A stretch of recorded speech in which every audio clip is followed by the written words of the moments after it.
Oke, shalom semuanya, jumpa lagi dan kali ini kita akan bahas Ratu Sheba yang cukup menjadi misterius yang dicatat di dalam 1 Raja-Raja pasal 10, kemudian juga dikutip oleh Tuhan Yesus di dalam Matius pasal 12 ayat 42 dengan mengatakan Ratu dari Selatan. Nah, siapakah Ratu dari Selatan yang juga disebut Ratu Sheba ini?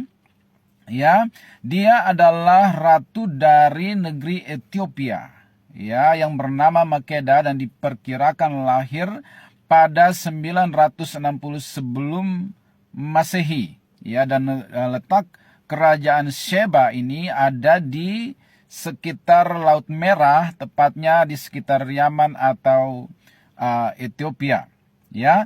Nah, di dalam Alkitab tertulis bahwa selama pemerintahan Salomo, ya, ketika Salomo akan membangun bait Allah dan dia membutuhkan banyak bahan-bahan yang bernilai dan berharga, maka dia mengizinkan saudagar-saudagar dari banyak kerajaan untuk datang berkunjung ke Yerusalem dan membangun hubungan relasi bisnis. Ya, kemudian datanglah seorang saudagar dari negeri Sheba ini yang bernama Tamrin. Kemudian dia melihat bagaimana megahnya bait Allah itu dan juga hikmat daripada Salomo. Pulanglah dia dan mengabarkannya kepada Ratu Sheba. Kemudian karena penasaran maka menyusullah Ratu Sheba ini datang untuk berjumpa dengan Salomo yang begitu terkenal hikmatnya dan juga yang sedang membangun suatu kuil atau bait Allah yang super megah pada zaman itu. Kemudian singkat cerita datanglah Ratu Sheba berjumpa dengan Salomo, awalnya untuk tujuan diplomasi, mitra kerja, mitra bisnis, tetapi akhirnya ya terjadi hubungan asmara ya antara Salomo dan Makeda atau Ratu Sheba ini. Nah, dari hubungan asmara antara Salomo dan Ratu Sheba atau Makeda ini, lahirlah seorang anak laki-laki yang diberi nama Menelik.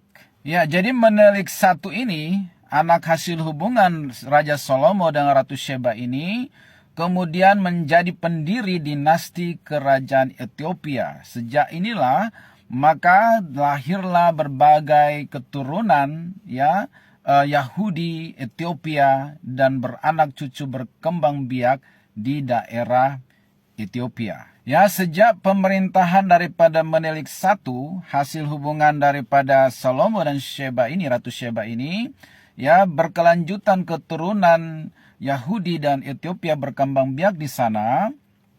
Ya, pemerintahan ganti pemerintahan, ya, sampai kepada pemerintahan Kaisar Haile Selassie, ya, yang berkuasa di Ethiopia sampai tahun 1930.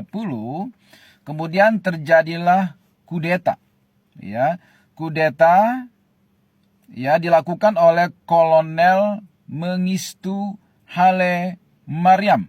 Nah, ketika pemerintahan Israel mendengar kabar kudeta dan bagaimana orang Yahudi didiskriminasi di sana, maka pada tanggal 24 Mei 1991, ya, pemerintah Israel melakukan evakuasi terhadap orang-orang Yahudi di sana, diangkut ke Israel, ya. Evakuasi itu dikenal dengan Operasi Salomon. Sebanyak 14.500 Yahudi Ethiopia, ya, yang berjuluk Beta Israel dipindahkan dari Ethiopia ke Israel. Ya, pemerintahan Israel mengerahkan 35 pesawat komersial, ya, hingga militer dan dibantu pesawat pemerintah Ethiopia.